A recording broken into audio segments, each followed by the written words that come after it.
91வது சங்கீதத்திலே சொல்லி இருக்கிற அத்தனை ஆசீர்வாதங்களும் உங்கள் ஒவ்வொருத்தருடைய தலையின் மேலும் அப்படியே இருக்கு.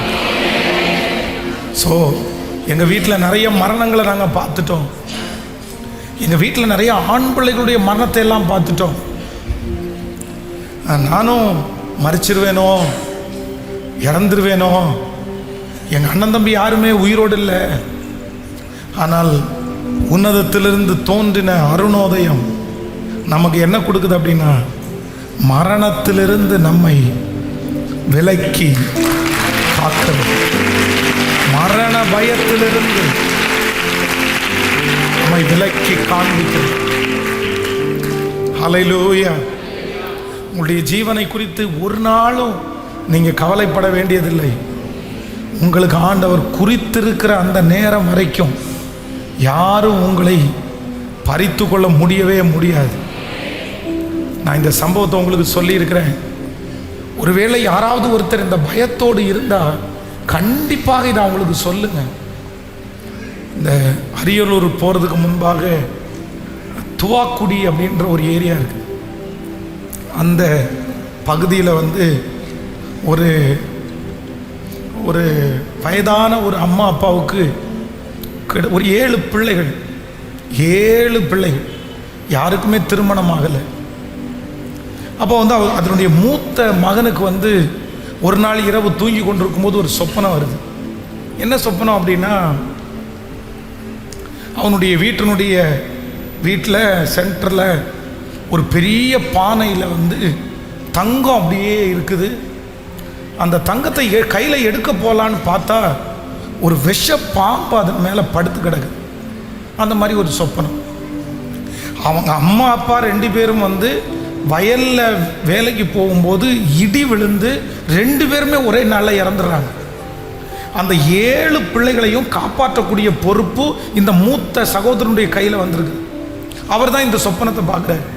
அவங்க ஆண்டவர் அறியாதவங்களாக இருந்ததுனால உடனே பக்கத்தில் போய் ஒரு ஜோசியர் இடத்துல போய், இந்த மாதிரி நான் ஒரு சொப்பனம் பார்த்தேன், இதுக்கு என்ன அர்த்தம் அப்படின்னு கேட்டால், அந்த மனுஷன் உங்கள் வீட்டில் புதையல் இருக்குது, அதை நீ எடுக்கணும், நீங்கள் உடனே வீடை மாற்றிட்டு நீங்கள் ஜேசிபி வச்சு தோண்டுங்க அப்படின்னு ஒரு ஆலோசனை கொடுத்த உடனே இவங்க வீட்டை காலி பண்ணி ஜேசிபி வச்சு தோண்டுனா அந்த முதல் அமாவாசைக்கு அந்த மூத்த பையன் எல்லாரையும் வழிநடத்தி கொண்டு போகிற அந்த பையன் இறந்துட்டான். ஃபஸ்ட்டு அம்மா அப்பா 2 பேரும் ஒரே நாளில் இறந்துட்டாங்க. மூத்த மகன் இறந்துட்டான்.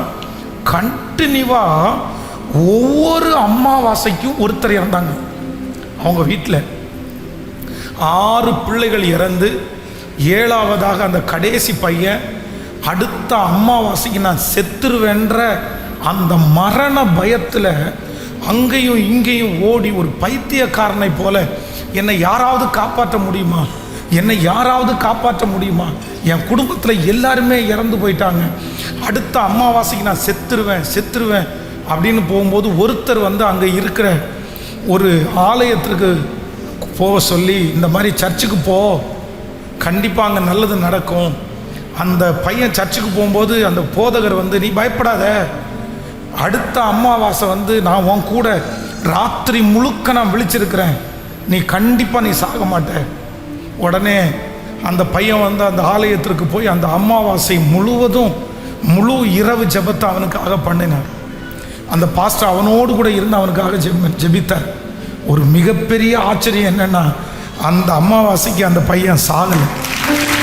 ஸோ அவனுக்கு ஒரு பெரிய நம்பிக்கை வந்துருச்சு, ஒரு பெரிய நம்பிக்கை, நம்ம சாகலை அப்படின்னு.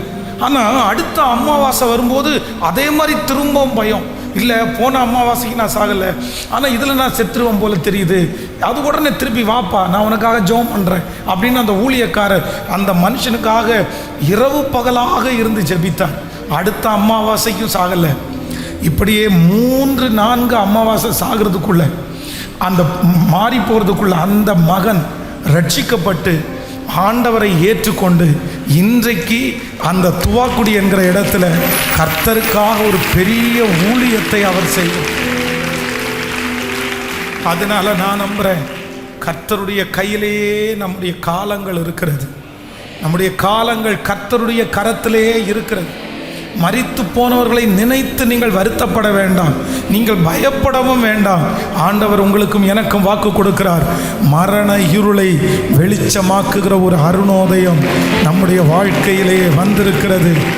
அவர் எனக்கு ஒரு பெரிய பாதுகாப்பை கர்த்தர் தருவார். ஆபத்து நிறைந்த இந்த உலகத்திலே எனக்கு ஆண்டவர் ஒரு பெரிய பாதுகாப்பை கர்த்தர் தருவார். கைகளை உயர்த்தி சொல்லுவோம், தேவன் என் அடைக்கலமே, என் கோட்டையும் அரணும் அவர் சாத்தியம் பரிசயம் கேடகமா என் நம்பிக்கையும் அவர் சாத்தியம் பரிசயம் கேடகமா நம்பிக்கையும் அவர் சேட்டையின் கீழ்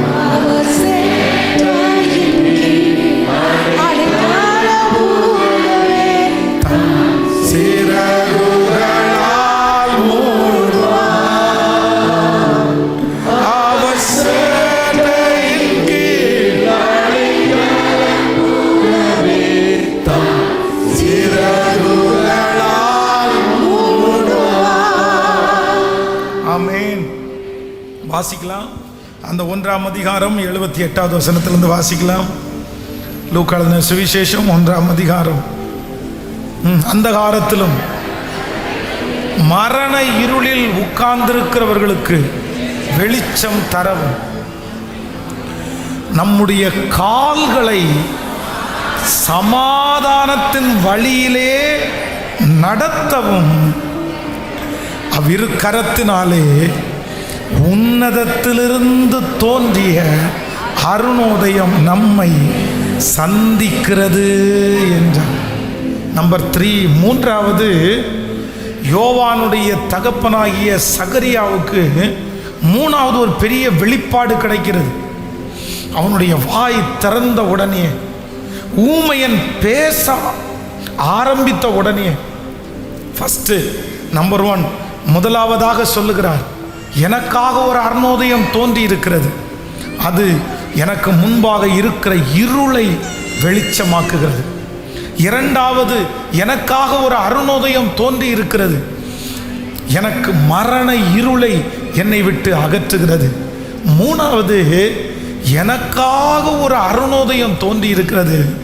அந்த அருணோதயம் என்ன பண்ணுது அப்படின்னா, என்னுடைய கால்களை சமாதானத்தின் வழியிலே என்னை நடத்துகிற அருணோதயம்.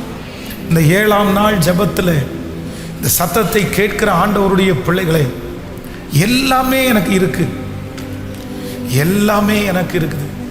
ஆனால் சமாதானம் மட்டும் எனக்கு தூரமாக இருக்குது. ஏதோ ஒரு வெறுமை, ஏதோ ஒரு விரக்தி, என்னுடைய வாழ்க்கையில் ஒரு ஃபுல்ஃபில்லான ஒரு லைஃப் எனக்கு இல்லை. எங்கேயோ ஒரு இடத்துல நான் குறைவாக இருக்கிறது மாதிரி நான் இருக்கிறேன். வேலைக்கு போகிறேன், சம்பாதிக்கிறேன், ஆனால் ஒரு வெறுமை என்னை துரத்திட்டே இருக்குது. அப்பப்போ எனக்கு அது ரொம்ப டென்ஷனாக இருக்குது. என் குடும்பத்தில் சமாதானம் இல்லை, பிள்ளைகளுடைய வாழ்க்கையில் சமாதானம் இல்லை, வேலை ஸ்தலத்தில் சமாதானம் இல்லை. சமாதானத்திற்கும் எனக்கும் ரொம்ப தூரம். நான் சமாதானத்திற்காக போகும்போது அங்கிருந்து ரொம்ப யுத்தமாக வருது. இதனால எனக்கு ரொம்ப கஷ்டமாக இருக்குது பாஸ்டர்.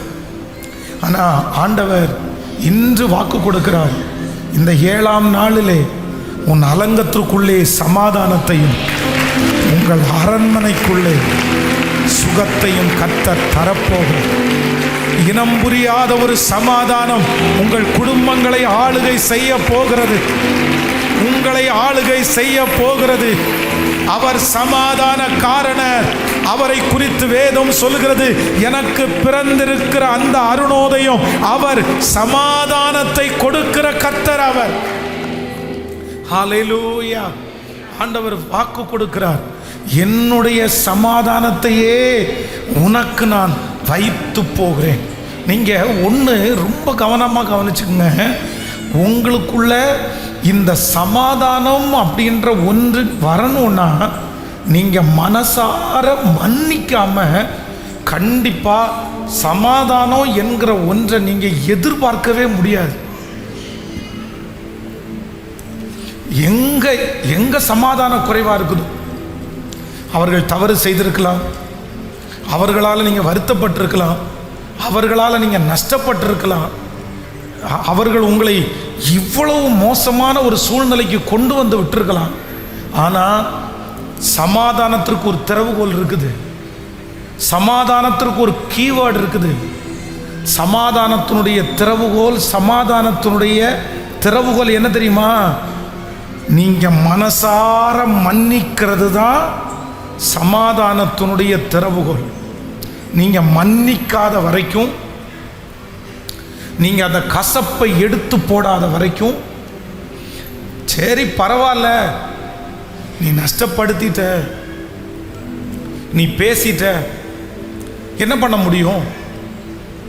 அவங்க அந்த சூழ்நிலையில் பேசிட்டாங்க, அவங்க அதுக்கு வருத்தப்படாமல் கூட இருக்கலாம். நீங்கள் தப்பே பண்ணாத, நீங்கள் எந்த விரோதமான காரியத்தையும் செய்யாத நீங்கள் அவங்க செய்கிற தவறை மன்னிக்க முடியாததுனால உங்களுக்குள்ள சமாதான குறைவு ஏற்பட்டு நிறைய பேர் நோயாளியாய் நீங்கள் மாறாதிருங்கள். உங்களுடைய சரீரம் முக்கியம். அதான் உலகத்தில் உள்ளவங்க சொல்லுவாங்க, சுவர் இருந்தால் தான் சித்திரம்னு சொல்லுவாங்க. நீங்கள் உங்கள் மனசை சமாதானமாக நீங்கள் வைக்கல அப்படின்னா, நீங்கள் ஒரு தெளிவான ஒரு ஆளாக இல்லை அப்படின்னா, டென்ஷனோடு இருந்தால் உங்களுக்கு முன்னாடி இருக்கிற ஓட்டத்தை நீங்கள் வெற்றியாய் மாற முடியாது. மனிதர்கள் அப்படித்தான். மனிதர்களை குறித்து இன்னும் நீங்கள் புரிஞ்சுக்காமல் இருந்தால் எப்படி? ஆண்டவர் சொல்லுகிறார், அவன் மனிதன் தானே, அவன் மண் தானே. உங்களையும் என்னையும் ஆண்டவர் மண்ணாக தான் பார்க்குறாரு. நீங்கள் சுற்றி இருக்கிற ஜனங்களை மண்ணாக தான் பார்க்கணும். எப்போ யார் எப்படி வேணுமென்றாலும் கண்டிப்பாக மாறுவார்கள். அது மனுஷனுடைய இயல்பு, அது மனுஷனுக்கு நடக்கிறது. ஆனால் ஒன்று மட்டும் நீங்கள் நினச்சிக்கணும், யார் எப்படி மாறினாலும் ஆண்டவருடைய பிள்ளைகளாகிய உங்களுக்கும் எனக்கும் விரோதமாய் அப்படி மாறுகிறவர்கள் ஆண்டவருடைய அனுமதி இல்லாமல் மாற மாட்டாங்க. ஆண்டவர் ஏதோ ஒரு நோக்கத்திற்காக, ஏதோ ஒரு திட்டத்திற்காக தான் அந்த மனுஷனை அப்படி பண்ண வச்சிருக்கிறாரு, அப்படி பேச வச்சிருக்கிறாரு, அப்படி செய்ய வச்சிருக்கிறாரு. கண்டிப்பாக அது தீமைக்காக இருக்காது, கண்டிப்பாக அது நன்மைக்காக தான் இருக்கும். அதை நாம் சீக்கிரமாக அறிந்து கொள்ளுவோம். ஏதோ ஒரு விதத்தில் ஒரு நன்மை இருக்கும். கணவனோட மன்னிக்கல அப்படின்னு சொன்னால் எப்படி அந்த கணவனோட வாழும்? ஒரே வீட்டில் உட்காந்துட்டு மன்னிக்க முடியல அப்படின்னா என்ன பண்ணுறது? மன்னிச்சாதான் நீங்கள் சுகமாக இருப்பீங்க. நீங்கள் மன்னிச்சாதான் நீங்கள் அந்த வீட்டில் சாப்பாடை சாப்பிட முடியும். நான் உங்களுக்கு பல விஷயம் சொல்லி இருக்கிறேன். உங்கள் வாழ்க்கையில் 3 இடம் ரொம்ப முக்கியமான இடம். ஒன்று நீங்கள் வேலை செய்கிற இடம், இன்னொன்று திருச்சபை, இன்னொன்று உங்களுடைய வீடு. அதில் ரொம்ப முக்கியமாக இருக்கிற இடம் எங்கே அப்படின்னு சொன்னால் உங்களுடைய வீடும் உங்களுடைய வேலை ஸ்தலமும். உங்களுடைய வீட்டில் தான் நிறைய நேரத்தை நீங்கள் செலவு பண்ணுறீங்க, உங்களுடைய சொந்தங்களோட தான் நிறைய நேரத்தில் செலவு பண்ணுறீங்க, அம்மா அப்பா பிள்ளைகளோட தான் நிறைய நேரத்தில் செலவு பண்ணுறீங்க. அந்த இடத்துல உங்களுக்கு சமாதானமே இல்லை அப்படின்னா உங்கள் மனசு ரொம்ப ஆக்குப்பேடாக இருக்கும், ரொம்ப டென்ஷனாக இருக்கணும். அதை ஆண்டவருடைய பிள்ளைகள் ரொம்ப கவனமாக இருக்கணும். ஆண்டவரிடத்தில் இன்றைக்கு இந்த கடைசி நாள் யாராவது ஒருத்தரிடத்தில் ஆண்டவர் பேசலாம். மன்னிக்க முடியாத ஒரு சூழ்நிலையில் இருக்கலாம், என்னால் மன்னிக்கவே முடியல. ஆனால் உங்களுக்குள்ள ஹீலிங் நடக்கணும் அப்படின்னா, சிஸ்டர் நீங்கள் ரெடி ஆகணும்னா, பிரதர் நீங்கள் ரெடி ஆகணும்னா நீங்கள் மன்னிச்சு தான் பிரதர் ஆகணும். இன்னொன்று சொல்கிறேன், சிலருடைய உடம்பு அதிகமாக இருக்குது பாருங்கள், இந்த அதிகமாய் வெயிட் போடுறாங்க பாருங்கள். சில மன்னிப்பு முடியாதது இருக்கும்போது நம்முடைய உடல்நிலை மாறி மாறி வரும். எல்லாரையுமே என்னைக்காவது ஒரு நாள் நீங்கள் மன்னிச்சு தான் ஆகணும். நீங்கள் மன்னிச்சு தான், வேற வழியே இல்லை. மன்னிப்பாம கசப்போட கூட தேவனுடைய ராஜ்யத்துக்கு நம்ம போக முடியாது. என்னைக்காவது ஒரு நாள் கணவனாரோட ஒப்புரவாகி தான் ஆகணும், மனைவியோட ஒப்புரவாகி தான் ஆகணும். சரி, அவங்க வர்றதுக்கு லேட் ஆகுது, அவங்க தான் தப்பு பண்ணாங்க, அவங்க வரட்டும் அப்படின்னு எத்தனை நாள் உட்கார்ந்துட்டு இருக்கிறது? அவங்களுக்கு ஒன்றும் இல்லை. அவங்க என்னைக்கு வேணாலும் வருவாங்க. அவங்க உங்களை மாதிரி 10 பேர்கிட்ட சண்டை போட்டிருப்பாங்க, அவங்க 10 பேர்கிட்ட பேசாமல் இருந்திருப்பாங்க. அவங்களுடைய நேச்சரே அதாக தான் இருக்கும், அவங்களுடைய குணமே அதாக தான் இருக்கும். நம்ம என்ன பண்ண முடியும்? சிலர் ஆண்டவருடைய பிள்ளைகள் ரொம்ப சென்சிட்டிவாக இருக்காங்க. நான் சொல்கிறேன், தயவு செய்து எதுலையுமே ரொம்ப சென்சிட்டிவாக இருக்காதீங்க. நீங்கள் சென்சிட்டிவாக இருந்தீங்க அப்படின்னு சொன்னால் ஆவிக்குரிய வாழ்க்கையை வெற்றியாக கண்டிப்பாக வாழ முடியாது. அதான் ஃபஸ்ட்டில் இருக்கிற பரிசுத்தவான்கள் எல்லாம் சொல்லுவாங்க, சூடு சொரணை மானம் ரோசம் இதெல்லாம் இருக்கக்கூடாது அப்படின்வாங்க. யாருக்கு? ஆண்டவருடைய பிள்ளைகளுக்கு. ஆனால் நிறைய பேருக்கு நிறைய சூடு இருக்குது, நிறைய பேருக்கு நிறைய சொரணை இருக்குது. ஆமாம், ஐயோ அவங்களுக்கு தொட்டா கோவம் வந்துடும், மூக்கு மேலே கோவம் இருக்குன்னு சொல்லுவாங்கல்ல, அவ்வளோதான், உடனே தப்பாக எடுத்துருவாங்க, யோசிக்கவே மாட்டாங்க. எல்லாத்தையுமே தப்பாக எடுக்கிறது, எல்லாத்தையுமே யோசிக்காமல் செய்கிறது. இல்லை, அப்படி நீங்கள் இருந்தீர்களே ஆனால் நீங்கள் ஆரோக்கியமாய் வாழவே முடியாது, ஆரோக்கியமாய் வாழவே முடியாது. போய் பேசிடுங்க, போய் ஹலோ சொல்லிடுங்க, ஹாய் சொல்லிடுங்க. நான் நம்புகிறேன் நமக்குள்ளே இருக்கிற அந்த வருத்தம் வெகு சீக்கிரமாய் மாறிப்போகும். ஹல்லேலூயா. என்னுடைய வாழ்க்கையிலே மறக்க முடியாத ஒரு சம்பவம் நான் பேரோட சொல்கிறேன். இந்த ரவி பேக்கரிக்கு பின்னாடி குமார் அப்படின்னு ஒருத்தர் இருக்கிறார், உங்களுக்கு நிறைய பேருக்கு தெரிஞ்சிருக்கலாம். அந்த திருச்சபையை, இதற்கு முன்னாடி இருந்த திருச்சபையை காலி பண்ண வைக்கிறதற்கு மிக முக்கியமான நபராக இருந்தவர் அவர். பசங்களுக்கு எல்லாருக்கும் ஃபோன் நம்பர் கொடுத்து, போலீஸ் ஸ்டேஷனுடைய ஃபோன் நம்பர் கொடுத்து, கரெக்டாக 8:30 மணிக்கு சர்ச்சு ஸ்டார்ட் பண்ணும்போது ஃபோன் பண்ணிருங்கடான்னு ஃபோன் பண்ண வச்சவர் அவர். போலீஸில் பெட்டிஷன் கொடுக்கறதுக்கு ஹெல்ப் பண்ணவர் அவர். அரசியல் அந்த சில கட்சிகளை கூப்பிட்டு கட்சி மூலமாக லெட்டர் கொடுத்தவர் அவர். அவங்க அந்த அந்த அந்த இடம் கொடுத்துருந்தவங்கள்ட்ட போய் ப்ரெஷர் பண்ணி கொன்றுவோன்னு அடிச்சிருவோன்ற மிரட்டி காலி பண்ண வச்சவர் அவர். உண்மையிலே அந்த மனுஷனை பார்க்கும்போதெல்லாம் எனக்கு கஷ்டமாக இருந்துச்சு. ஆனால் இவ்வளவு செஞ்சும் அவருக்கு என் மேலே உள்ள கோபம் மாறவே இல்லை. அது என்ன கோபமோ தெரில. நம்ம ஆண்டவர் கூலியம் செய்கிறதுனால கோபம்னு நினைக்கிறேன்.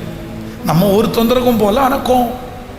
பைக்கில் வருவார், அங்கே இருந்து நம்ம அங்கே ஆப்போசிட்லேருந்து வந்தால் எப்போ என்ன பார்த்தாலும் இடிக்கிற மாதிரி தான் வருவார். அப்படியே முன்னாடி இடிக்கிற மாதிரி வந்துட்டு பிரேக் போட்டுட்டு ஒரு முறைச்சிட்டு போவார். ரெகுலராக இது நடந்துகிட்டே இருந்துச்சு. அப்போது ஒரு நாள் சரி இப்படியே போயிட்டு இருந்தால் சரியாகாது அப்படின்னு நினச்சி ஒரு நாள் 5 மணி ஜெபம் முடிச்சுட்டு நடந்து, ஆப்போசிட்டில் தான், அங்கே தான் வீடு, நான் நடந்து போகிறேன். அவர் ஆப்போசிட்டில் ரயில்வே கேட்டிங் இருந்துச்சு, அதுக்காக வெயிட் பண்ணுறேன். அப்போது அவர் எப்போவுமே இந்த புல்லட் ஒன்று வச்சுருப்பார், அதில் தான் வருவார். ஆள் பயங்கர கம்பீரமாக கொஞ்சம் ரவுடித்தனமாக இருக்கிற ஒரு ஆள். அவருடைய கடைக்கு முன்னாடி ஒரு டாக்டர் காரை நிப்பாட்டிட்டு இன்னொரு கடையில் போய் பொருள் வாங்கிட்டு வர்றதுக்குள்ளே ஒரு காம்பஸ் வாங்கி 4 டயரையும் குத்தி ஓட்ட போட்டு விட்டார். வெறி பிடிச்சா, ரொம்ப வெறி பிடிச்சாரு. காரு அவ்வளோ காஸ்ட்லியான காரு, ரொம்ப பெரிய ரிச்சான காரு, BMW காரு. அந்த டாக்டர் அவருடைய கடை லேட்டாக திறக்கும் அப்படின்றதுக்காக அங்கே நிப்பாட்டிட்டு போய் பக்கத்தில் பொருள் வாங்கிட்டு வர்றதுக்குள்ள ஒரு குத்தூசியை எடுத்து குத்தி 4 வீலையும் பஞ்சர் பண்ணி விட்டார். அவர் பார்த்தா 4 வீலும் பஞ்சராக இருக்குது. யார் இதை பண்ணான்னு கேட்டால், நான் தான் பண்ணேன், நீ எதுக்கு என் கடைக்கு முன்னாடி காரை கூட நிப்பாட்டினேன் அப்படின்னு ஃபைட் பண்ணவர். அப்போது அவர் எப்போவுமே புல்லட் வச்சுருக்கிறவர் அன்னைக்கு எதேர்ச்சியாக TVS 50 தான் நின்னார் இங்கே ரயில்வே கேட்டில். எனக்கு இவரோட கண்டிப்பாக பேசியே ஆகணுன்ற ஒரு நிலைமை. எத்தனை நாள் தான் இவர் முறைச்சிட்டு இருப்பார். ஸோ தீமையை நன்மையினாலே வெல்லு, தீமையினால வெல்ல அவர் இருக்கார் வாட்ட சாட்டமாக. நம்ம இன்னைக்கு தான் கொஞ்சமாவது குண்டாக இருக்கும், அன்னைக்கு அவர் பார்வையில் எலி மாதிரி தான் இருந்தோம். அவர் ஒரு போடு போட்டால் கூட நம்மளால் தாங்க முடியாது. அப்போது ஸ்ட்ரைட்டாக போய் நடந்து அவருடைய பக்கத்தில் போனோன்னா அவர் கொஞ்சம் வித்தியாசமாயிட்டார். என்னடா என் பக்கத்தில் வர்றார் அப்படின்னு போய் அந்த வண்டியை TVS 50 மேலே கையை வச்சுட்டு அவரை பார்த்து, சார் உங்களுக்கு புல்லட்டு தான் சார் கெத்தாக இருக்குது, உங்களுக்கு டிவிஎஸ் 50 நல்லாவே இல்லை சார். சொன்ன உடனே அவர் சிரிச்சிட்டார். ஃபாதர் அப்படின்னாரு, சார் நீங்கள் புல்லட்லேயே ஓட்டுங்க சார். இல்லை ஃபாதர், நான் வந்து கடையில் சர்வீஸ் கொடுத்துருக்குறேன் அப்படின்னு. நீங்கள் எப்போவுமே புல்லட்லேயே வாங்க சார் அப்படின்ட்டு வந்துட்டேன். நீங்கள் நம்ப மாட்டீங்க, அவர் இந்த பாலம் வேலை நடக்கிறதுக்கு முன்னாடி இங்கே ஒரு கடை ஒன்று ஆரம்பித்தார், அரிசி கடை. ஒரு நாள் அரிசி கடை ஓப்பன் பண்ணுற 2 டேஸ்க்கு முன்னாடி அந்த இடத்துக்கு போகிறேன், க்ளீன் பண்ணிகிட்டு இருக்கிறார். என்னை கூப்பிட்டாரு, இங்கே வாங்க ஃபாதர் அப்படின்னு கூப்பிட்டாரு. நான் இங்கே ஒரு அரிசி கடை ஆரம்பிக்கிறேன், எனக்காக ப்ரேயர் பண்ணிக்கோங்க, சர்ச்சுக்கு எந்த அரிசி வேணாலும் இங்கே வந்து வாங்கிக்கோங்க அப்படின்னு. எனக்கு ரொம்ப ஆச்சரியமாயிடுச்சு. ஸோ ஆண்டவருடைய பிள்ளைகளே, என்ன பண்ண முடியும் சொல்லுங்க? என்ன பண்ண முடியும்? அவங்க குணத்தை நம்மளால் மாற்ற முடியுமா? அவங்க பேசின வார்த்தையை திரும்ப நம்மளால் எடுக்க முடியுமா? அதே நினச்சிட்டு இருந்தா நம்ம வாழ வேண்டாம், நம்ம வாழ வேண்டாம். அதனால் இன்றைக்கு ஒரு தீர்மானம் எடுங்க. பாட்டு பாடும்போது உண்மையாக பாடணும். எதை குறித்தும் கலக்கம் இல்லைப்பா, எல்லாவற்றுக்காகவும் நன்றி சொல்லுவேன், யார் மேலும் கசப்பு இல்லைப்பா, எல்லாருக்காகவும் மன்றாடுவேன், எதை குறித்தும் கலக்கம் இல்லைப்பா. ஆமேன் சொல்லுங்க. கைகளை உயர்த்தி ஆண்டோடத்தில், பரவாயில்ல நான் தாழ்ந்து போகிறதுனால நான் வந்து குறைஞ்சவனா அவங்களுக்கு முன்னாடி மாறுறதை குறித்து எனக்கு கவலை இல்லை. கர்த்தர் யாரோ ஒருத்தரிடத்துல பேசிட்டே இருக்கிறார். மகளே, இது உனக்கான வார்த்தை தான், மகனே இது உனக்காக வார்த்தை தான். நீங்கள் எத்தனை நாள் அதை மனசுக்குள்ளே வச்சுட்டு இருக்க முடியும்? ஆண்டவரே, மன்னிக்கிறதுக்கு எங்களுக்கு கிருபை நீங்கள் தான் தரணும், எங்களுக்கு கிருபை நீங்கள் தான் தரணும். ஆண்டவரே, ஆண்டவரே கிருபையை நீங்கள் தான்ப்பா தரணும். அந்த இருதயத்தை எனக்கு தாங்க ஆண்டவரேன்னு கேளுங்க, முழு பலத்தோட கேளுங்க. பரவாயில்ல பரவாயில்ல பரவாயில்ல, உங்க மனசை பார்த்து நீங்க சொல்லுங்க, பரவாயில்ல. உங்களை ரொம்ப காயப்படுத்தினது உண்மைதான். உங்க இருதயம் உடைஞ்சிருச்சு, உங்க இருதயம் சுக்குநூறா மாறிடுச்சு. உங்களை ரொம்ப அவமானப்படுத்திட்டாங்க, உங்களை ரொம்ப கேவலப்படுத்திட்டாங்க. அதுல இருந்து தான் நீங்க ரொம்ப சிக்காயிட்டீங்க. ஆனா இவ்வளவு சிக்கானதுக்கு அப்புறம் கூட அவங்க உங்களை கண்டிப்பா என்னன்னு கூட கேட்கவே இல்லை. ஆனாலும் ஆண்டவர் இந்த 7ஆம் நாளிலே அவருடைய பிரசன்னத்தோட வந்து சொல்றாரு, இல்ல மகளே, இல்ல மகனே, உனக்கு நான் சமாதானத்தை கொடுக்கிறதுக்கு விரும்புறேன், பரவாயில்ல, மன்னிச்சிரு மன்னிச்சிரு. ஒரு நிமிஷம் என்ன கவனிங்க. ஆண்டவரை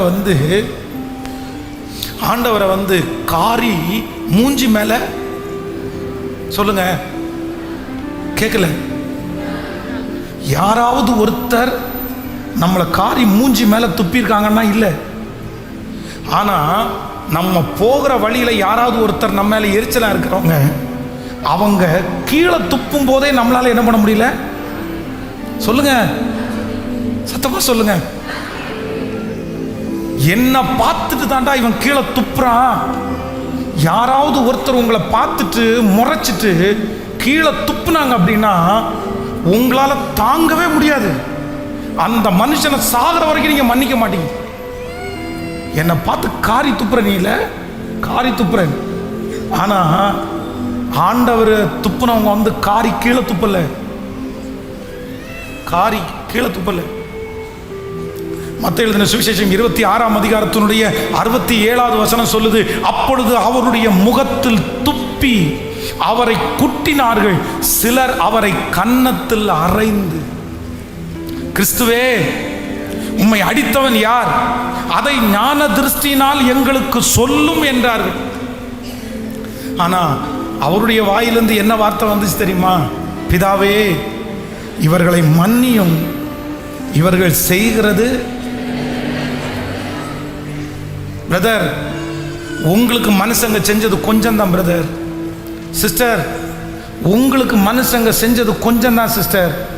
ஆனால் நீங்களும் நானும் ஆராதிக்கிற கர்த்தருக்கு மனுஷங்க செஞ்சது ரொம்ப அதிகம், ரொம்ப அதிகம். ஆனால் அத்தனையும் வாங்கிட்டும் மன்னிங்கன்ற ஒரு வார்த்தை அவர் சொல்ல முடியுமானா கண்டிப்பாக அவருடைய பிள்ளைகளாகிய நம்மவும் சொல்ல முடியும், சொல்லணும். அதுதான் நம்முடைய வாழ்க்கையில் இருக்கிற மிகப்பெரிய வெற்றியினுடைய. ஹல்லேலூயா. எனக்கு மன்னிக்கிறதுக்கு பலன் தாங்க ஆண்டவரே.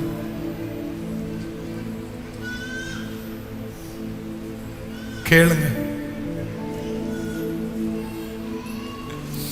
நானா வர்றேன் ஆண்டவரே. நான் உண்மையிலே நீதிமான் அல்ல. கர்த்தர் உங்க மனசுக்குள்ள ஒரு சமாதானத்தை குடி வைக்கணும்னு கர்த்தர் விரும்புறாரு. நீங்க போகிற இடமெல்லாம் உங்களுக்கு ஒரு பெரிய சமாதானம் வரும்னு ஆண்டவர் விரும்புறாரு. அப்படியே உங்க வாழ்க்கை எங்க போனாலும் அப்படியே ஒரு தெளிர்ந்த நீரோடைய போல மாறப்போகுது. இந்த 7 நாள் ஜபத்திற்கு பிற்பாடு உங்க சஞ்சலம், உங்க தவிப்பு உங்களை விட்டு போகுது. Thank you Jesus. உங்க சரீரம் பலனடைய போகுது. கைகளை உயர்த்தி சொல்லுவோம், ஆண்டவரே நன்றி அப்பா, நன்றி. யோசேப்பை போல நான் ஒழுங்கில்ல ஆண்டவரே, நோவாவை போல நீதிமானோ இல்ல ஆண்டவரே. எங்களை மன்னிச்சிருங்க ஆண்டவரே. எங்க குடும்பத்தில் ஒரு சமாதானம் நதியை போல வரட்டும். ஓ அல்லேலூயா. நானாகவே வந்திருக்கிறேன்,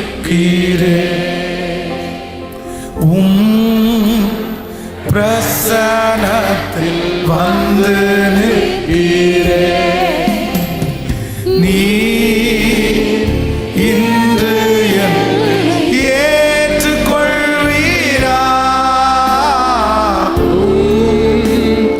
ராஜ்யத்தில் சேர்த்துக் கொள்வீரா?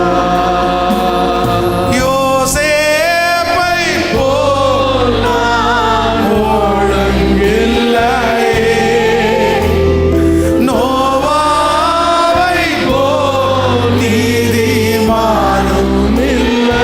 சொல்லு அப்பா, பார்த்து யோசேப்பை, யோசேப்பை போல் நான் ஒழுங்கில்லையே. அப்பா, நோவாவை போல் நீதிமானும் இல்லையே. ஆபிரகாமை போல் விசுவாசி இல்லையே. தானியேலை போல் உம்மை வேண்டவில்லையே. நானாக தானாக வந்து நிற்கிறேன். இயேசுவே, நானாக வந்து நிற்கிறேன்.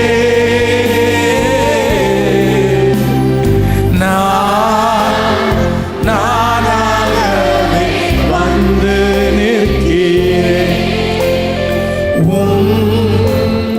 பிரசனத்தில் வந்து நிற்கிறேன். நீ இன்று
நம்பர் 1, முதலாவதாக நீங்க மன்னிக்கிறேன் அப்படின்னு அறிக்கை செய்யணும்.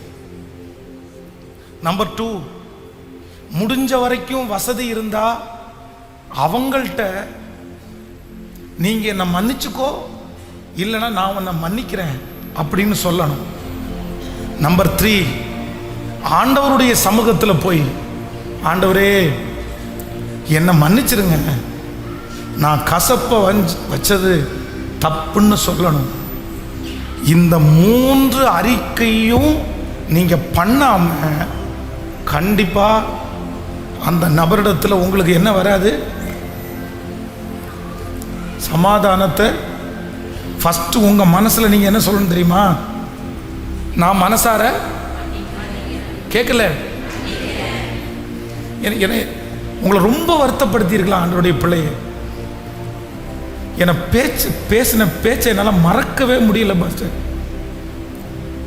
டெய்லி நீங்க அழலாம், ஒவ்வொரு நாளும் நீங்க அழலாம்.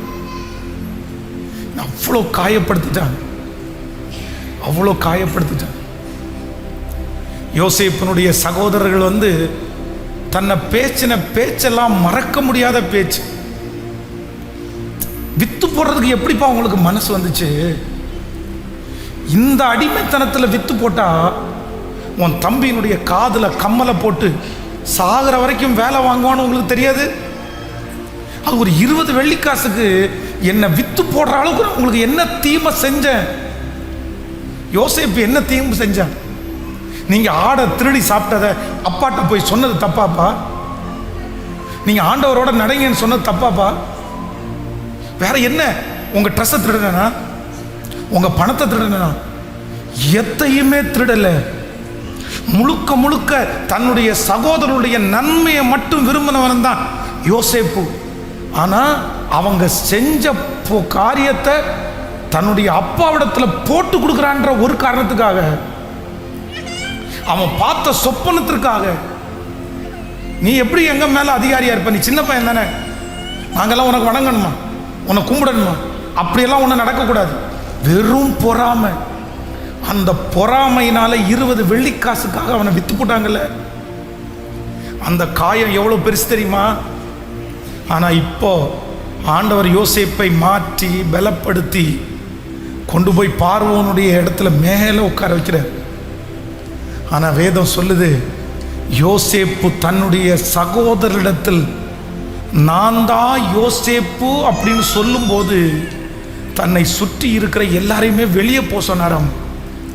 ஏன் அப்படின்னா, அவங்க முன்னாடி இத்தனை நாள் வரைக்கும் யோசேப்பு ரொம்ப கெத்தான ஆள், ஸ்ட்ரிக்ட் அதிகாரி, ஆளுகை உள்ளவர்.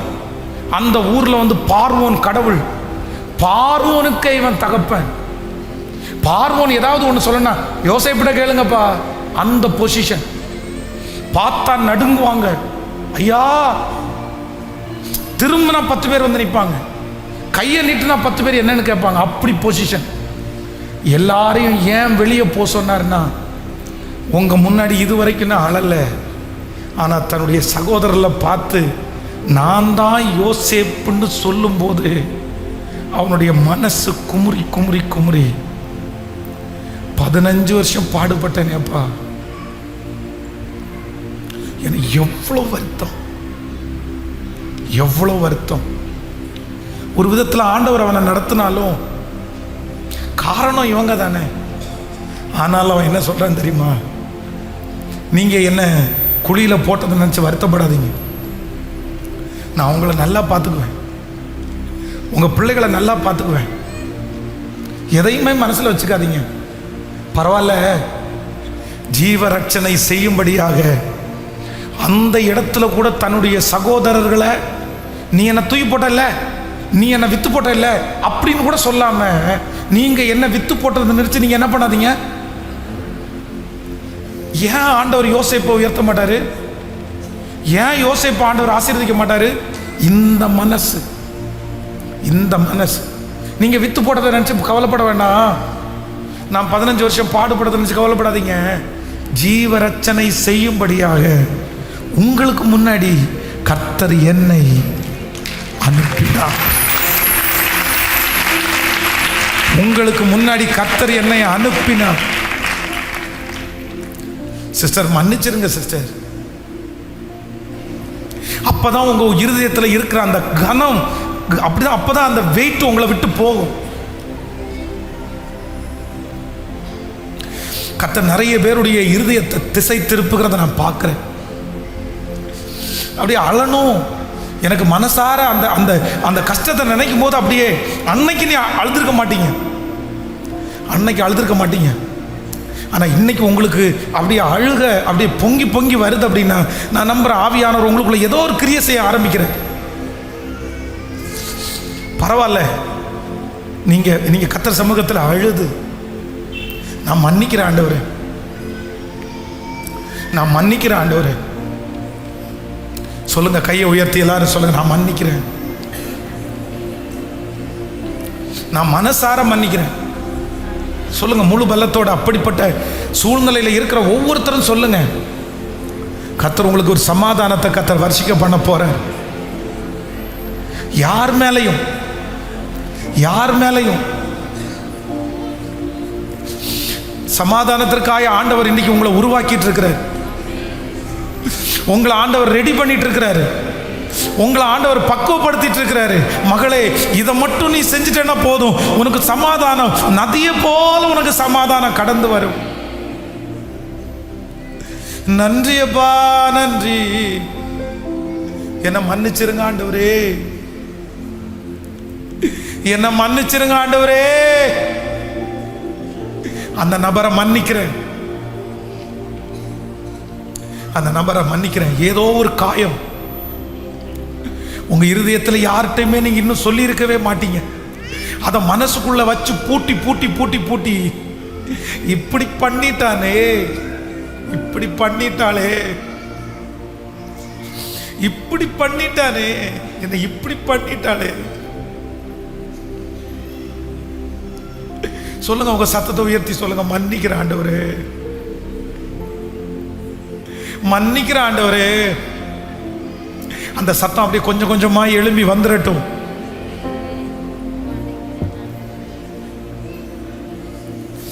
என்ன அவமானப்படுத்தின வார்த்தையை நான் மன்னிக்கிறேன், நான் மன்னிக்கிறேன் மனசார. அந்த காயங்கள் எல்லாம் இப்ப ஆறிக்கொண்டிருக்கிறது. பரிசுத்த ஆவியானவர் காயம் கட்டுகிறவராய் நம்மத்திலே அசைவாடி கொண்டிருக்கிறார். உங்களுக்கு துரோகம் பண்ணின, உங்களை வஞ்சித்த, உங்களை ஏமாற்றின, உங்களை அவதூறாய் பேசின, உங்களுடைய மனதை கெடுத்த அந்த காயங்களை எல்லாம் ஆண்டவர் இப்பொழுது அவருடைய பரிசுத்த பிரசன்னத்தினால் உன்னதத்திலிருந்து தோன்றின அந்த அருணோதயம் இப்பொழுது அந்த சமாதானத்தின் நதியை இந்த சத்தத்தை கேட்கிற ஒவ்வொருவர் மேலும் நதியை போல ஊற்றுறதை நான் பார்க்கிறேன். நன்றியப்பா, நன்றி. மண்ணான மனிதன் நான், என்னால் ஏதும் ஆகுமா? மண்ணான மனிதன் நான், என்னால் ஏதும் ஆகுமா? உன் பிள்ளையாய் நான் வாழ முடியுமா? உன் பிள்ளையாய் நான் வாழ முடியுமா? பாவி என் மீது ஏன் இந்த அன்பு ஒன்றும் புரியலை. சித்தம் என் மீது வைத்திட்ட பின்பும் வாழ தெரியலை, இன்னும் வாழ தெரியலை. பாவி என் மீது ஏன் இந்த அன்பு ஒன்றும் புரியலை. சித்தம் என் மீது வைத்திட்ட பின்பும் வாழ தெரியலை, இன்னும் வாழ. ரெண்டு கைகளை மேல உயர்த்தி, தேவனே ஜீவனே, தேவனே என் ஜீவனே. சத்தமா முழு பலத்தோடு தேவனே.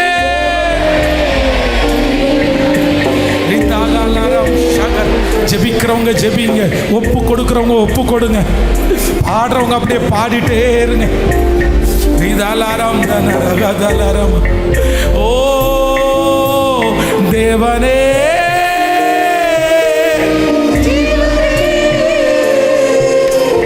தேவனே, இயேசுவே வழி சத்தியம், தேவனே வழி சத்தியம், உன்னத தேவன் நீ, என்னை தேடலாகுமா அப்பா,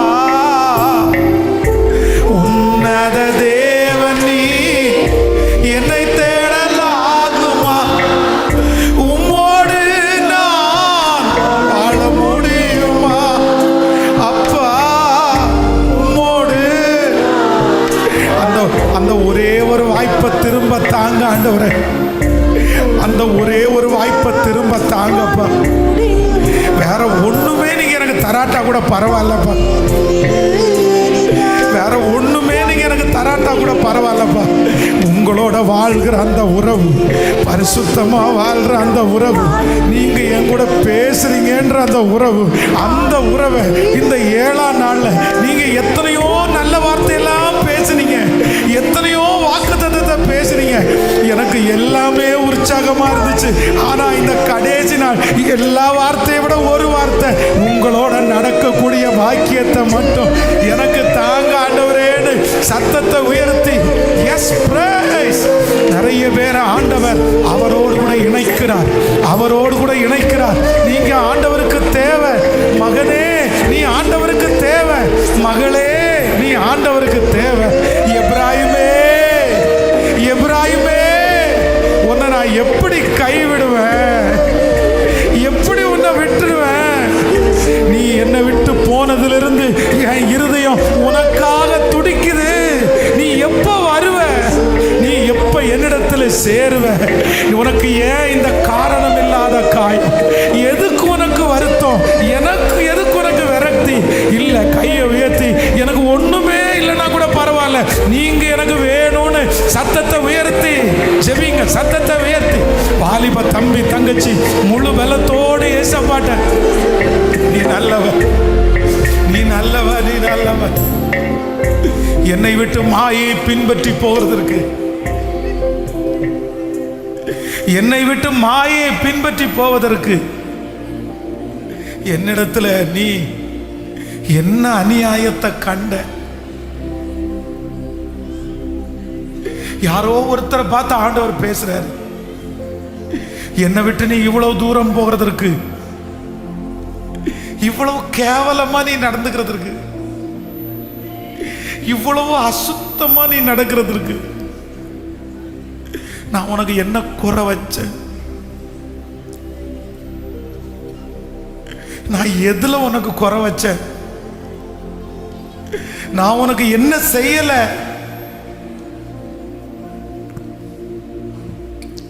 நீ என்ன விட்டுட்டு அந்த வெடிப்புள்ள தொட்டிகளை எல்லாம் தெரிஞ்சுக்கிறதற்கு, என்னை விட்டுட்டு மாயை பின்பற்றுவதற்கு என்னிடத்தில் என்ன அநியாயத்தை கண்டாய்? ஒண்ணுமே இல்லாத உன்னை தூக்கி எடுத்தல்ல. ஒரு டீச்சர், ஒரு அப்பா, ஒரு அம்மா பக்கத்துல இருந்து சொல்லி கொடுக்கிறது போல ஒன்னொன்னா சொல்லி கொடுத்து இதுவரைக்கும் உன்னை வளர்த்துனது நான் தானே.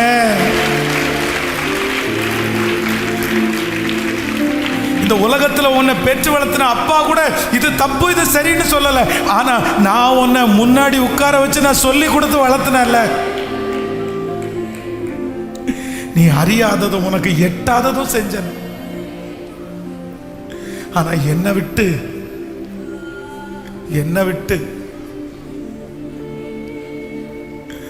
மாயை பின்பற்றுவதற்கு, ஆனா என்னை விட்டு போய் என்ன நீ ஜெயிச்ச? எதை நீ பெற்றுக்கொண்ட? எது உனக்கு கிடைச்சிருச்சு? ஒண்ணுமே இல்லைல்ல. கிருபை கிருபை கிருபை கிருபை. பாவியின் மீது ஏன் இந்த அன்பு ஒன்றும் புரிய சித்தமன் மீது வைத்திட்ட வாழ தெரியலை, இன்னும் வாழ தெரியலை. பாவியின் மீது ஒன்றும் புரியலை, சித்தமன் மீது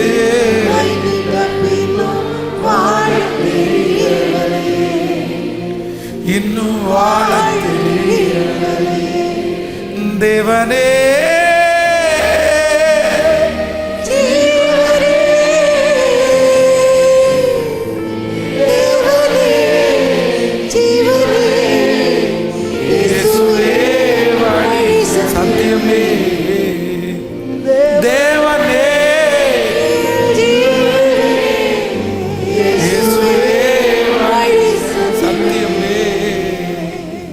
ஹல்லேலூயா. உன்னதத்திலிருந்து தோன்றின அந்த அருணோதயம். ஃபர்ஸ்ட் நம்பர் 1, எனக்கு முன்னாடி இருக்கிற இருளை அகற்றி எனக்கு ஒரு எதிர்காலம் உண்டுன்னு என்னை நிரூபிக்குது. நம்பர் 2, உன்னதத்திலிருந்து தோன்றின அந்த அருணோதயம் எனக்கு முன்பாக இருக்கிற மரண வாசனையை என்னை விட்டு அகற்றி என்னை வாழ வைக்குது. நம்பர் 3, உன்னதத்திலிருந்து தோன்றின அருணோதயம் என்னை சுற்றி எனக்குள்ளே ஒரு பெரிய சமாதானத்தை எனக்கு தருகிறது. இன்னைக்கு 7ஆம் நாள் ஒரு அருணோதயம், நமக்காக ஒரு அருணோதயம்.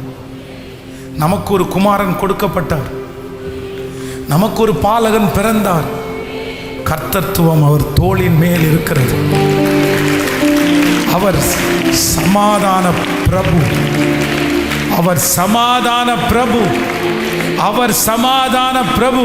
உலகத்திலே இருக்கிற எந்த மனுஷனையும் பிரகாசிப்பிக்கிற அந்த மெய்யான ஒளி, அது நீங்களும் நானும் ஆராதிக்கிற ஆண்டவராகிய இயேசு கிறிஸ்து. எந்த மனுஷனையும் பிரகாசிப்பிக்கிற ஒளி, எந்த மனுஷனையும், எவ்வளவு பெரிய இருளிலே இருக்கிற மனுஷனையும் பிரகாசிப்பிக்கிற அந்த மெய்யான ஒளியினுடைய பிரசன்னம் இந்த சத்தத்தை கேட்கிற ஒவ்வொரு இடத்திலையும் நம்மை சுற்றி வந்திருக்கிறதற்காக கரங்களை தட்டி, என் மேல், என் பிள்ளைகள் மேல், என்னுடைய வாழ்க்கையின் மேல் இப்போ இப்போ இப்போ இப்போ praise, praise. இந்த 7ஆம் நாளிலே அக்கினியாய், அக்கினியாய் பிரசன்னத்தோடு ஒவ்வொருத்தருடைய தலையின் மேலும், ஒவ்வொருத்தருடைய குடும்பத்தின் மேலும், சன்னதி மேலும் இப்போ இப்போ இப்போ எந்த மனுஷனையும் பிரகாசிப்பிக்கிற அந்த ஒளி, உனக்கு முன்பாக இருக்கிற இருளை வெளிச்சமாக்குகிற கர்த்தர், நான் உனக்கு முன்னே போய் இருளை வெளிச்சமாக்குவேன் என்று வாக்கு கொடுத்தீரே. இப்போ இப்போ இப்போ அந்த இருள் வெளிச்சமாய் மாறுவதாக, அந்த எதிர்கால இருள் இப்பொழுது வெளிச்சமாய் மாறுவதாக. வல்லமை, உங்க வல்லமையை இவங்க அனுபவிக்கட்டும், உங்க வல்லமையை எங்க பிள்ளைங்க அனுபவிக்கட்டும், எங்க வல்லமையை எங்களுடைய நெக்ஸ்ட் ஜெனரேஷன் அந்த வல்லமையை பார்க்கட்டும், அந்த வல்லமையை பார்க்கட்டும். இப்போ இந்த 7ஆம் நாள் இயேசுவே, உங்க வல்லமையோடு எங்க குடும்பத்தில், உங்க வல்லமையோடு எங்க பிள்ளைங்க மேல கர்த்தருடைய வல்லமை, வல்லமை, வல்லமை. எங்க கண்கள் உங்க வல்லமையை பார்க்கட்டும், உங்க பிரகாசத்தை பார்க்கட்டும், வெளிச்சத்தை பார்க்கட்டும். ரித்தலரம் தனரல தோரோ சேகரல தோரோ லோடோரோ. நல்லவர், நல்லவர், நல்லவர், நல்லவர், நல்லவர், நல்லவர். ஆமென் சொல்லுங்க பார்க்கலாம். ஹல்லேலூயா. எல்லாரும் அப்படியே தேவ சமூகத்தில் எழும்பி நிற்கலாம். Thank you holy spirit. கர்த்தர் மிகவும் நல்லவர், கர்த்தர் மிகவும் நல்லவர், கர்த்தர் மிகவும் நல்லவர். மத்தேயு எழுதின சுவிசேஷம் 14ஆம் அதிகாரத்தினுடைய டம்ளர் 14ஆம் அதிகாரம் 25வது வசனத்தில் இரவிலே 4ஆம் ஜாமத்திலே இயேசு கடலின் மேல் நடந்து அவர்களிடத்திற்கு வந்தார். 14ஆம் அதிகாரம் 26வது வசனம். அவர் கடலின் மேல் நடக்கிறதை சீசர்கள் கண்டு கலக்கமடைந்து ஆவேசம் என்று பயத்தினால் அலறினார். உடனே இயேசு அவர்களோட பேசி, திடன் கொள்ளுங்கள், நான் தான், பயப்படாதிருங்கள் என்றார். உடனே பேதுரு அவரை நோக்கி, ஆண்டவரே, நீரேயானால் நான் ஜலத்தின் மேல் நடந்து உம்மிடத்தில் வர கட்டளையிடும் என்றார். அதற்கு அவர், வா என்றார். அப்பொழுது பேதுரு படவை விட்டு இறங்கி இயேசுவினிடத்திற்கு போக ஜலத்தின் மேல் நடந்தான். ஆமென். கடல் கொந்தளிக்குது, காற்று பயங்கரமா இருக்குது, கப்பல் மூழ்கத்தக்கத. ஆனா ஆண்டவர் வந்து நிற்கிறார். பார்த்த உடனே ஆண்டவர் சொல்ற, நான் தான், பயப்படாதீங்கன்ற. பேதுரு கேட்கிறார், ஆண்டவரே, நீரேயானால். அதே கடல், அதே கொந்தளிப்பு, கடலுடைய கொந்தளிப்பு மாறல, சீற்றம் மாறல, அலை அடிச்சுட்டு தான் இருக்குது, இந்த பக்கம் தண்ணி வந்துட்டு தான் இருக்குது. ஆனால் இதுவரைக்கும் அந்த கடலுடைய தண்ணீரை பார்த்து பயப்பட்ட பேதுரு, இதுவரைக்கும் அந்த தண்ணீரை பார்த்து கலக்கமாக இருந்த பேதுரு, இப்போ ஆண்டவர் சொல்றாரு, ஆண்டவர்கிட்ட, நீரா இருந்தா நான் நடந்து வரட்டுமா? கர்த்தர் நடந்து வா அப்படின்னாரு. அந்த ஜலத்தின் மேல் பேதுரு நடந்தான். நான் நம்புறேன் ஆண்டவருடைய பிள்ளைகளே, கர்த்தர் உங்களுடைய படகு ஒருவேளை நடுக்கடல்ல இருக்கலாம். இந்த அதிகாரத்திலையும் 3 நீங்க வாசிக்க முடியும். 1 நடுக்கடல், 2 4ஆம் ஜாமம், 3 பலத்த காற்று. 24ஆம் அதிகாரம் 24வது வசனத்தில் நடுக்கடல், 25வது வசனத்தில் 4ஆம் ஜாமம், 30வது வசனத்தில் பலத்த காற்று. ஆனால் ஒரு மிகப்பெரிய விஷயம் என்ன அப்படின்னா, நடுக்கடல்ல 4ஆம் ஜாமத்தில் அடிக்கிற பலத்த காற்றுல இயேசு நடந்து வந்தார் அப்படின்னு பைபிள் சொல்லுது. இயேசு நடந்து வந்தார். இயேசு நடந்து வந்தார். இந்த சத்தத்தை கேட்கிற யாரோ ஒருத்தருடைய வாழ்க்கையில நடுக்கடல்ல நீங்க பிரயாணம் பண்ணிட்டு இருக்கலாம். நடுக்கடல், கடலுடைய ஓரம் இல்லை, கரையை பார்த்துட்டோம் அப்படின்றல, நடுக்கடல்ல கப்பல் தத்தளிக்குது. நடுக்கடல், இந்த பக்கம் போக முடியல, அந்த பக்கம் போக முடியல, ரெண்டும் கட்ட ஒரு வாழ்க்கையில் நான் தவிக்கிறேன். இதை பண்ணவா, அதை பண்ணவா, இதை செய்வா, அதை செய்வா, எனக்கு ஒண்ணுமே புரியல. வைக்கிறதா, விடவா, எடுத்துக்கொள்றதா, இல்லையா? நடுக்கடல்ல இருக்கிறது மாதிரி ஒரு அனுபவத்தில் யாரோ ஒருத்தர் இந்த சத்தத்தை கேட்டுட்டு இருக்கலாம். ஆனா இந்த ஜெபம் முடியும் போது இயேசு உங்களுக்கு தைரியத்தை கொடுக்கிறாரு. நடுக்கடலா இருந்தா கூட, யாருமே பார்க்க முடியாத நடுக்கடலா இருந்தால் கூட, யாருமே காப்பாற்ற முடியாத நடுக்கடலா இருந்தால் கூட, உதவி செய்கிறதற்கு அழைப்பதற்கு யாருமே இல்லாத நடுக்கடலா இருந்தா கூட, ஆண்டவராகிய இயேசு கிறிஸ்து வாக்கு கொடுக்கிறார், அந்த சூழ்நிலையிலே, அந்த நடுக்கடலிலே நீ சிக்கி இருக்கும் போது உங்களை காப்பாற்ற, உங்களுக்கு விரோதமாய் அடிக்கிற புயலை அமர்த்துவதற்கு இயேசு உன்னுடைய வாழ்க்கைக்கு நேராய் நடந்து வருகிறார். அவர் எந்த மனுஷனையும் பிரகாசிப்பிக்கிற அருணோதயம். நடுக்கடல்ல தத்தளிக்கிற அப்பொழுது கர்த்தர் நடந்து வந்தார். 4ஆம் ஜாமம் அப்படியே கும்மிருட்டு, யாரும் கிரியை செய்யக்கூடாத ராக்காலம், இரவு, எதையுமே செய்ய முடியாதது. எதுவுமே என்னால் பண்ண முடியாது பாஸ்டர், எல்லாமே இருண்டு போயிருச்சு. யாரை கூப்பிட்டாலும் வர மாட்டாங்க, எல்லாரும் ரெஸ்ட் எடுப்பாங்க. யாரையும் கூப்பிட முடியாத ஒரு சூழ்நிலையில நான் தவிச்சிட்டு இருக்கிறேன். ஆனா கர்த்தர் வாக்கு கொடுக்கிறார், இல்ல நான் அந்த கடல்ல உன் கூட பிரயாணம் பண்றதற்கு இயேசு வர்றார். எத்தனை பேர் விசுவாசிக்கிறீங்க சொல்லுங்க. நடுக்கடலா இருந்தாலும், நாலாம் ஜாமமா இருந்தாலும், பலத்த காற்றா இருந்தாலும், என் இயேசு எனக்காக இந்த யுத்தத்தில் கடந்து வருவார். இந்த கடல்ல கடந்து வருவார். இந்த சூழ்நிலையில கடந்து வருவார். என் தேவன் எனக்காக செய்வார். எனக்காக அவர் நடந்து வருவார். எனக்காக நடந்து வருவார். அவர் என்னை மறக்கல. அவர் என்னை மறக்கல. அவர் என்னை பார்த்து கொண்டுதான் இருக்கிறார். Thank you Jesus.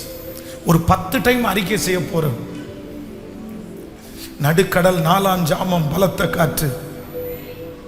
ஆண்டவரே, நடுக்கடலா இருந்தாலும், நாலா ஜாமமா இருந்தாலும், பலத்த காற்றா இருந்தாலும், என் தேவன் எனக்காக ஏதாயிலும் ஒன்றை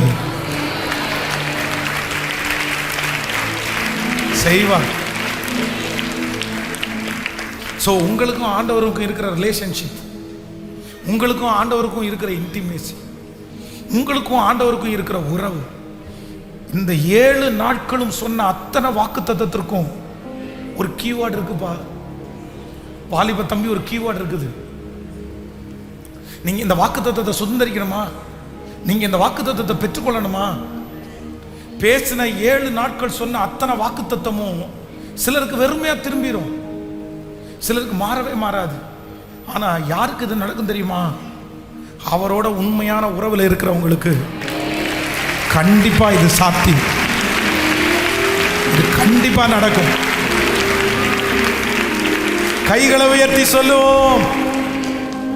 நாலாம் ஜாமமா இருந்தாலும், நடுக்கடலா இருந்தாலும், பலத்த காற்றா இருந்தாலும், என் தேவன் எனக்காக நடந்து வருவார். எனக்காக நடந்து வருவார். சத்தத்தை உயர்த்தி சொல்லுவோம். நடுக்கடலா இருந்தாலும், நாலாம் ஜாமமா இருந்தாலும், பலத்த காற்றா இருந்தாலும், என் தேவன் எனக்காக நடந்து வருவார். சத்தமா சத்தமா அறிக்கை செஞ்சுட்டே இருங்க. அறிக்கை செஞ்சுட்டே இருங்க. நடுக்கடலா இருந்தாலும், நாலாம் ஜாமமா இருந்தாலும், பலத்த காற்றா இருந்தாலும், என் தேவன் எனக்காக நடந்து வருவார். ஓ, நடுக்கடலா இருந்தாலும், நாலாம் ஜாமமா இருந்தாலும், பலத்த காற்றா இருந்தாலும், என் தேவன் கடலின் நடுவிலே யாரும் வர முடியாத இடத்திலே எனக்காக அவர் நடந்து வருவார். காற்றை அமர்த்துவார். கடலை இறையாதே என்று சொல்லி என் பிரயாணத்தை சமாதானமான பிரயாணமாய் மாற்றுகிற உன்னதத்திலிருந்து உதித்த அந்த அருணோதயம் என்னை காப்பாற்றுவதற்கு இதோ வருகிறதே. நடுக்கடலா இருந்தாலும், நாலாம் ஜாமமா இருந்தாலும், ஓ பலத்த காற்றா இருந்தாலும், என் தேவன் எனக்காக நடந்து வருவார். அறிக்கை செய்ய செய்ய செய்ய நிறைய பேருடைய வாழ்க்கை மாறுகிறது. இதோ நடுக்கடலில் இருந்து அந்த பிரயாணத்தை கர்த்தர் தொடர ஆரம்பிக்கிறார். அந்த பலத்த காற்றிலிருந்து விடுதலை ஆக்கி அந்த கப்பலை அது போக வேண்டிய தூரத்தில் கர்த்தர் கொண்டு போகிறார். இல்லை, இனி உன்னுடைய கப்பல் தத்தளிக்க போவது இல்லை. என் தேவனாகிய கர்த்தர் கடலின் மேல் நடந்து வருகிறவர். அந்த கப்பலிலே ஏறி, உன்னுடைய வாழ்க்கை படகிலே அவர் ஏறி உங்களோடு பிரயாணம் பண்ணி நீங்கள் போக வேண்டிய அந்த தூரத்திற்கு உங்களை கொண்டு போகிறதற்கு உன்னதத்திலிருந்து ஒரு அருணோதயம் இப்பொழுது அந்த பலத்த காற்றின் நடுவே அந்த காற்றை பிளந்து கொண்டு, ஓ ஹல்லேலூயா, அந்த காற்றை விட வல்லமை பொருந்தியவராய், அந்த கடலை விட வல்லமை பொருந்தியவராய் இயேசுவின் நாமத்தினால சத்துரு விழுந்தான். பிரச்சனைகள் விழுந்தது, சூழ்நிலைகள் விழுந்தது. காற்று அவருக்கு எதிராய் நிற்க முடியாது.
பேசின வார்த்தைகளுக்காக நன்றி அப்பா.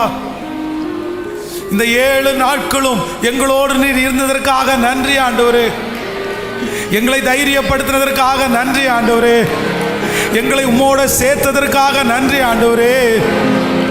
எங்களை கைவிடலேன்னு உறுதிப்படுத்தினதற்காக நன்றி ஆண்டவரே. நன்றி ஆண்டவரே, நன்றி ஆண்டவரே. உங்க பிள்ளைகள் ஒவ்வொருவருக்காக நான் ஜெபிக்கிறேன்ப்பா. Thank you Jesus. சீக்கிரமா என் தேவன் எனக்காக ஏதாயிலும் ஒன்றை செஞ்சிட்டாரு.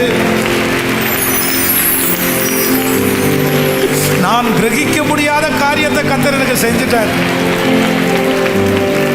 சீக்கிரத்துல ஒரு நாள் எங்க பிள்ளைங்க பின்னாடி திரும்பி பார்க்கும்போது அவங்களையே நம்ப முடியாத அளவிற்கு கர்த்தர் எட்டாத உயரத்துல எங்க பிள்ளைகளை கொண்டு வச்சு நீர் அலங்கரித்து அழகு பார்க்கிறதற்காய் ஸ்தோத்திரம். பிரைஸ். நன்றி அப்பா. இந்த இரக்கம் செய்வரை கூட்டத்தினுடைய இந்த 7வது நாள் இந்த சத்தம் என் தேவனாகிய கர்த்தருக்கு நேராய் பரலோகத்திற்கு நேராய் கடந்து போக போக எங்களுக்கு விரோதமாய் இருக்கிற அத்தனை பொல்லாத கிரியைகளும் அழிந்து தரைமட்டமாகிறதற்காக நன்றி. நடு கடலாய் இருந்தாலும் பலத்த காற்றாய் இருந்தாலும் நடு ஜாமமாய் இருந்தாலும் கடல் மேல் நடந்து வருகிற கர்த்தர் எங்கள் பிள்ளைகளுக்காய் இரக்கம் செய்கிறதற்காய் நன்றி. எங்க வாலிபர்கள் ஒவ்வொருவரையும் நான் மறைக்கிறேன் அப்பா. கர்த்தருடைய கரம் கூட இருப்பதாக, ஆண்டவருடைய நிழல் கூட இருப்பதாக, உங்களோட நெருக்கமான ஒரு வாழ்க்கையை வாழ கர்த்தர் உதவி செய்வீராக. இயேசுவின் மூலம் நல்ல பிதாவே. ஹல்லேலூயா. கைகளை உயர்த்தி ஹல்லேலூயா. ஆண்டவர் உங்க எல்லாரையும் அதிகமாய் ஆசீர்வதிப்பார். ஆண்டவருக்கு நன்றி.